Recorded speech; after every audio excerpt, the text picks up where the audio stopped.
Hello and welcome to another Revised Common Lectionary daily reading. My name is Brandon Waite, and these are today's readings. Our first reading for today is Psalm 86. Incline your ear, O Lord, and answer me, for I am poor and needy. Preserve my life, for I am devoted to you. Save your servant who trusts in you. You are my God. Be gracious to me, O Lord. For to you do I cry all day long. Gladden the soul of your servant, for to you, O Lord, I lift up my soul. For you, O Lord, are good and forgiving, abounding in steadfast love to all who call on you. Give ear, O Lord, to my prayer, listen to my cry of supplication. In the day of my trouble I call on you, for you will answer me. There is none like you among the gods, O Lord, nor are there any works like yours. All the nations you have made shall come and bow down before you, O Lord, and shall glorify your name. For you are great and do wondrous things.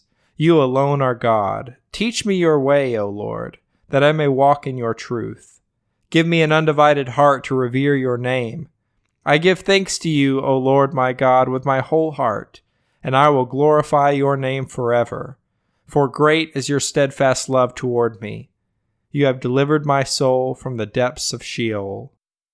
O God, the insolent rise up against me. A band of ruffians seeks my life, and they do not set you before them.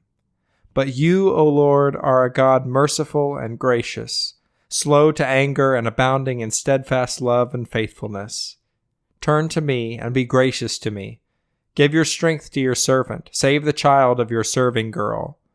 Show me a sign of your favor, so that those who hate me may see it and be put to shame, because you, Lord, have helped me and comforted me. Our second reading for today comes from Genesis chapter 16, verses 1 through 14. Now Sarai, Abram's wife, bore him no children. She had an Egyptian slave girl whose name was Hagar, and Sarai said to Abram, "You see that the Lord has prevented me from bearing children. Go in to my slave girl. It may be that I shall obtain children by her." And Abram listened to the voice of Sarai. And so after Abram had lived 10 years in the land of Canaan, Sarai, Abram's wife, took Hagar the Egyptian, her slave girl, and gave her to her husband Abram as a wife. He went in to Hagar, and she conceived. And when she saw that she had conceived, she looked with contempt on her mistress. Then Sarai said to Abram, "May the wrong done to me be on you. I gave my slave girl to your embrace, and when she saw that she had conceived, she looked on me with contempt. May the Lord judge between you and me." But Abram said to Sarai, "Your slave girl is in your power. Do to her as you please." Then Sarai dealt harshly with her, and she ran away from her. The angel of the Lord found her by a spring of water in the wilderness, the spring on the way to Shur.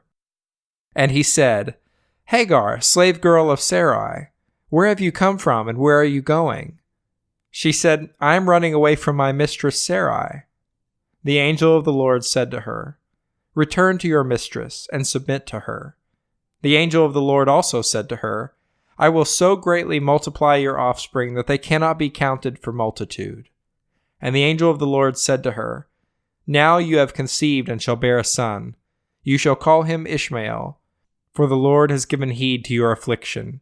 He shall be a wild ass of a man, with his hand against everyone, and everyone's hand against him, and he shall live at odds with all his kin." So she named the Lord who spoke to her, "You are El Roi," for she said, "Have I really seen God and remained alive after seeing him?" Therefore the well was called Bir Lahai Roi, and it lies between Kadesh and Bered. Our final reading for today comes from the Gospel of Luke, chapter 18, verses 15 through 17. People were bringing even infants to him that he might touch them, and when the disciples saw it, they sternly ordered them not to do it. But Jesus called for them and said, "Let the little children come to me, and do not stop them, for it is to such as these that the kingdom of God belongs. Truly, I tell you, whoever does not receive the kingdom of God as a little child will never enter it." This is the word of the Lord. Thanks for listening. I hope you'll return tomorrow for another Revised Common Lectionary daily reading.